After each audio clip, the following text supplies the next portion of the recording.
Bismillahirrahmanirrahim. Rabbana atina min ladunka rahmatan wa hayyi lana min amrina rashada. Our Sustainer, bestow upon us mercy from thyself and dispose of our affairs for us in the right way. This is usually the prayer I read when I start my day in court. Quite apart from many other prayers which are meant to seek guidance. First of all, I must inform you all that I am honored to be here, and I see some very familiar faces and persons for whom I have great admiration on account of their professional skill and standing. Not all of you are lawyers, and the speakers that I've heard who are non-lawyers, I'm impressed by that as well. And I think this is the beauty of the occasion. The SECP has brought together bright people from all segments of the business economy of the country, including lawyers and regulators, administrators, and so forth. I want to tell you just a few things. I'm not an expert in AI at all. I don't know anything about the corporatization regimes that are being implemented, but I'm delighted to read from the subjects that have been covered yesterday and today, the vast area of activity which SECP now monitors and facilitates for the business ventures in the country. In the Supreme Court, ladies and gentlemen, we decide questions of law only. We don't get into disputes of fact. So when we look at the court system, you have to understand at which level of the system are you talking about.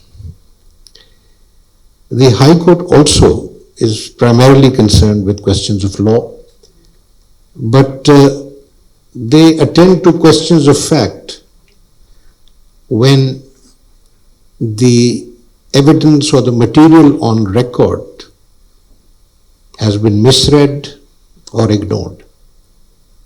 So that is the area on which they will interfere.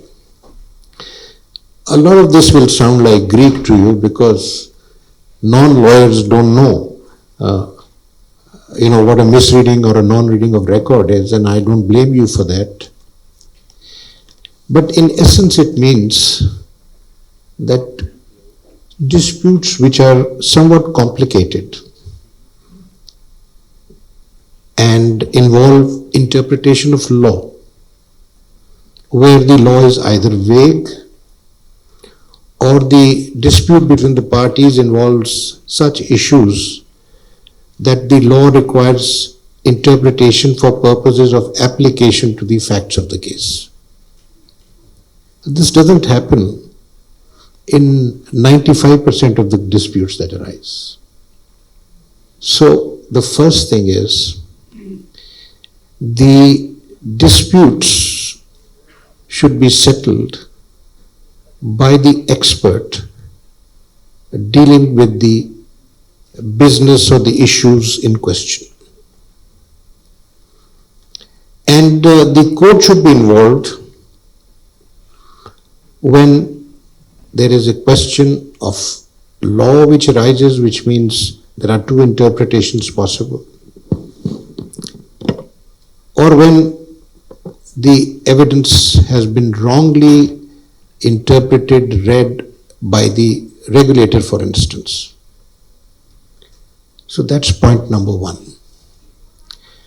We in the court system should exercise our jurisdiction very carefully on these priorities. The reason I say so is because, as you all know, the court system is overworked. It's not possible to find high court judges readily.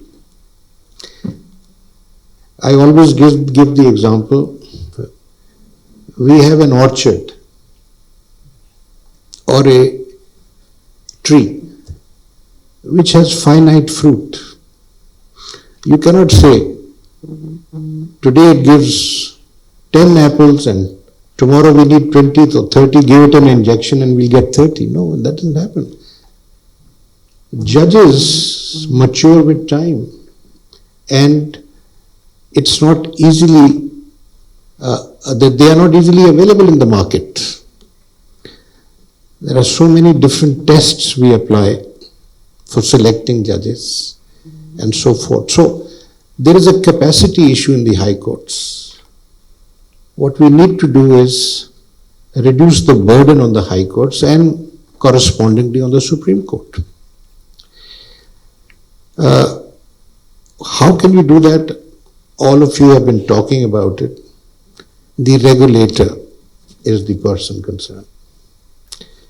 And if the regulator needs an expert advisory judicial board or something, constitute a tribunal.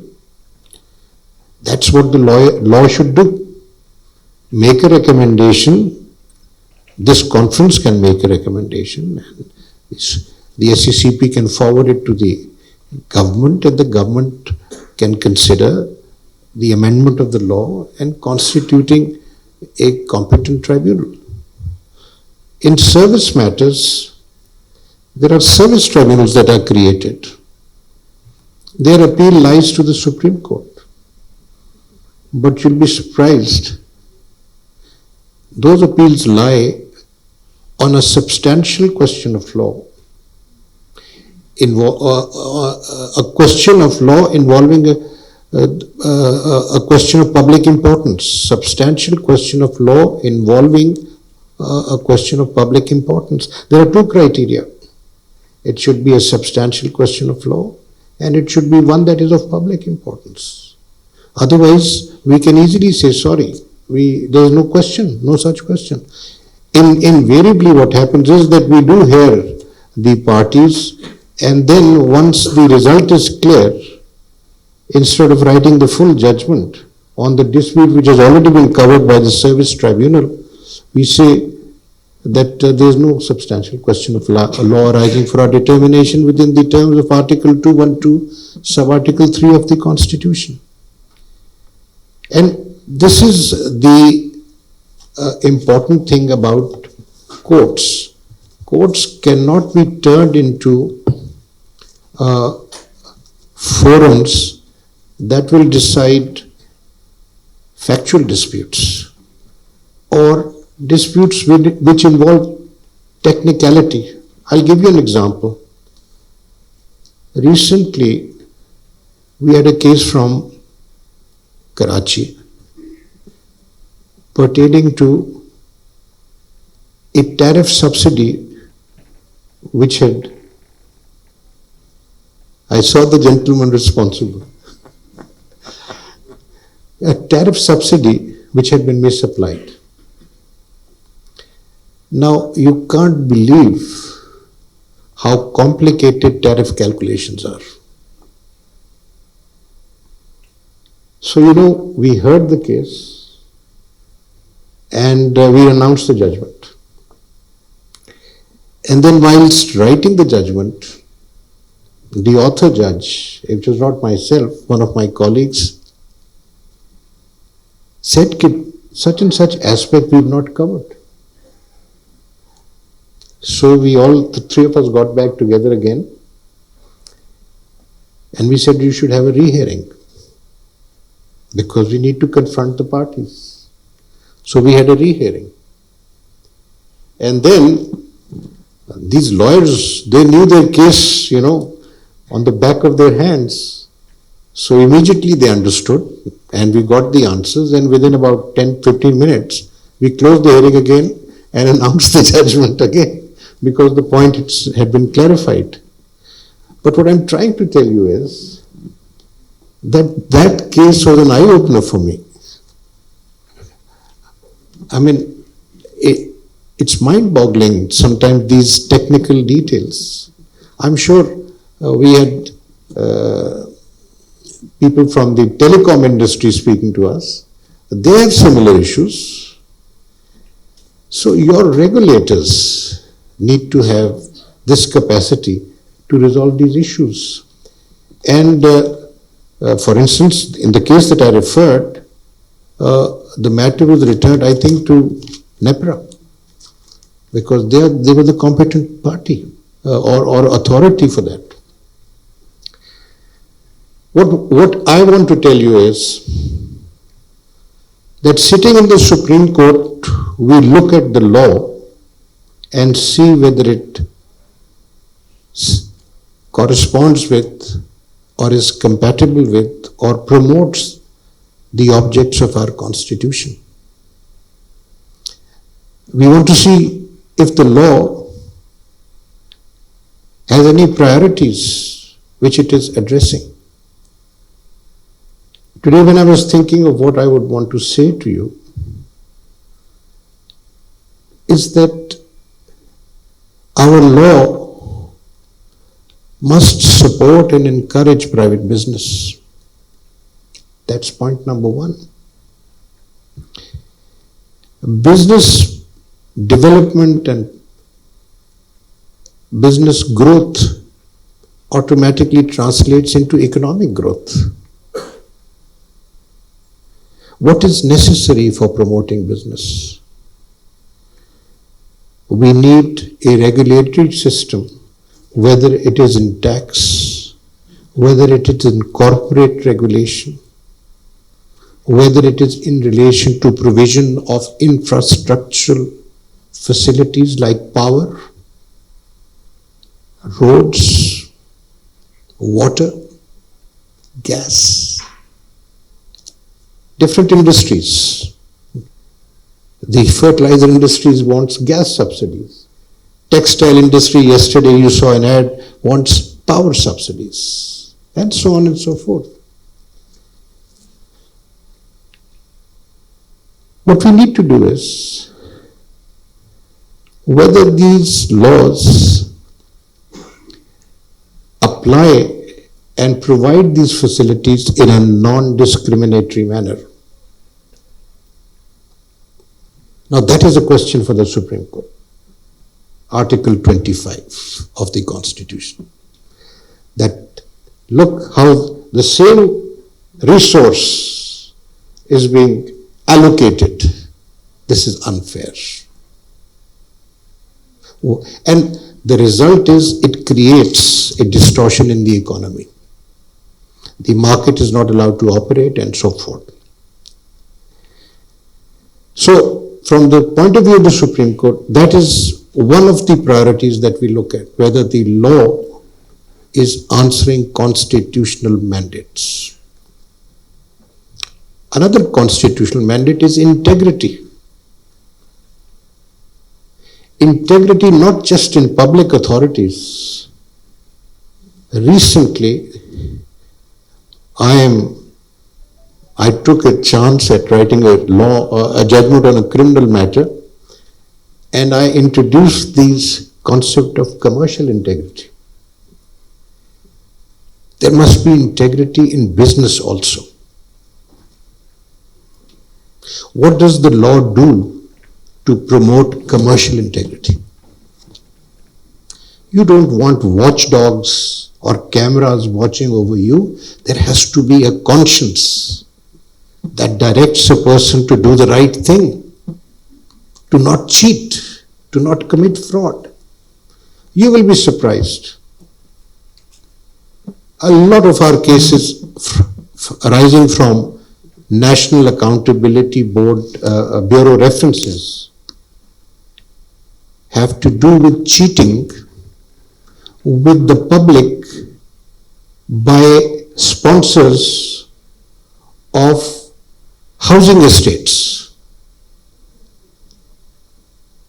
They collect money from the public, they don't have the land, and if they have the land, they have occupied the land wrongly, unlawfully from government territory, and you discover that government land is being used for a private housing society, and this is happening all over the, I would say at least in the province of Punjab and the province of Sindh. So, commercial integrity, that is a principle I think the courts of law should apply. Number two, good business requires what you've been talking about, transparent regulation. Our regulatory frameworks should be transparent.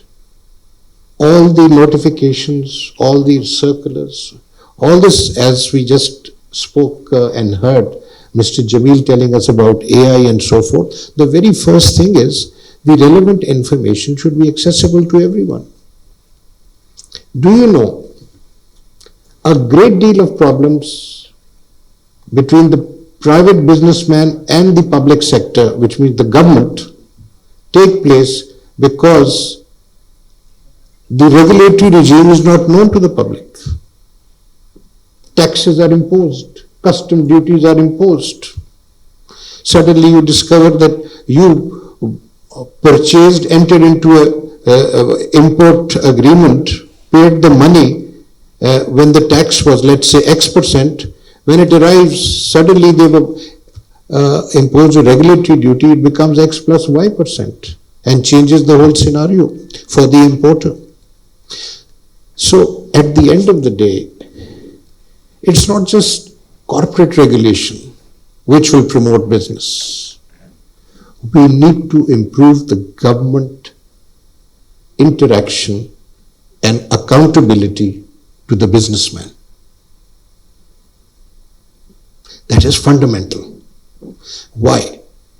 Because you need certainty of circumstance, of environment, for a businessman to come and take a decision. When there is no certainty, people only take short-term decisions. Nobody plans a 30-year project. In Pakistan, the IPPs came and made investments because the government of Pakistan guaranteed a 30-year tariff. That's why they came on a long-term investment. So you need that certainty for the businessman in Pakistan.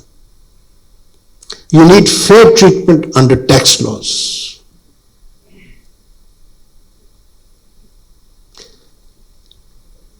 People have declared money, but for business purposes they need to keep a fund outside Pakistan. There may be reasons, we don't know what business reasons there are, but the law allows people to have foreign currency accounts abroad.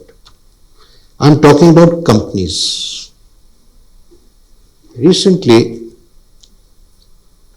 the taxed money, fully taxed money, lying in a foreign currency account abroad has been subjected to a further tax.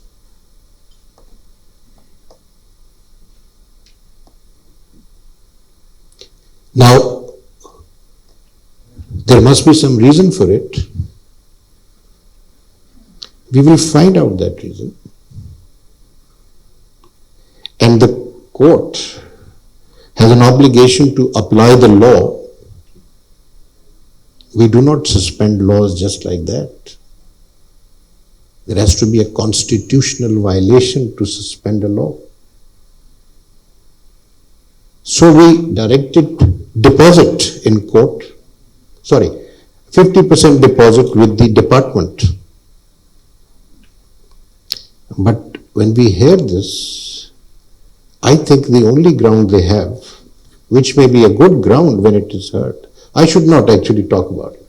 But because it is, I just wanted to tell you that you see, surprises come. Don't surprise a businessman if you want business to thrive in this country. And particularly the tax regime.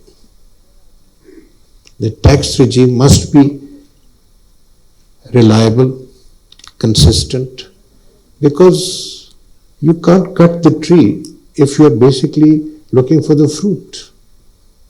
So that is the second thing, or rather the third thing. At the end of the day, for the business environment to be conducive, the investor has to have protection. And that investor basically needs or should be assured of a level playing field. If you have industries where there are monopolies, then you will not find the big investor coming in, competing with monopolies. Similarly, the shareholder has to be protected. The majority shareholders, we have so much experience of all these winding up petitions. The majority shareholder exploits the minority shareholder. We need protection for the minority shareholder. And then the small shareholder on the stock exchange also. That's where your work in the SCCP comes, in protecting their rights, the investors' rights, the shareholders, minority shareholders' rights, and the what would you call, the shareholder on the stock exchange is, you know, the 100 shareholders, shares, small shareholders. At the same time, what I'm implying over here is that dishonesty committed by the management or the majority shareholders must be curtailed. And you know who the other beneficiary is? It's the revenue authorities. So you need to bring integrity in the system within the corporate system. This is what you have to do as SCCP, as a regulator. And outside the corporate system, you have to influence policy. You have to tell the government, the state, through its different departments, how they may be disturbing the environment. Do you know, if you look back into history, our governments used to prepare 5-year economic programs. That was because it provided certainty. Today we don't do that. And because we deal with such issues and consider different options available to solve a problem,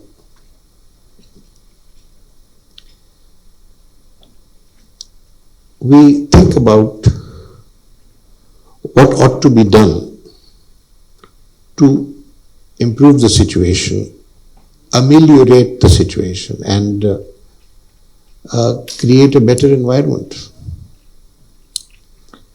It is fundamentally important, ladies and gentlemen,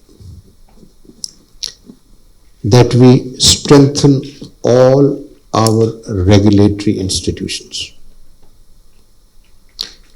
So many of our regulatory bodies lack members or chairman. Recently, we were dealing with a telecom body which did not, according to the law under which it is regulated, constitute the requisite quorum. And so many months had passed. Nobody was bothered. That should not happen. That's one thing. A second thing, of course, is that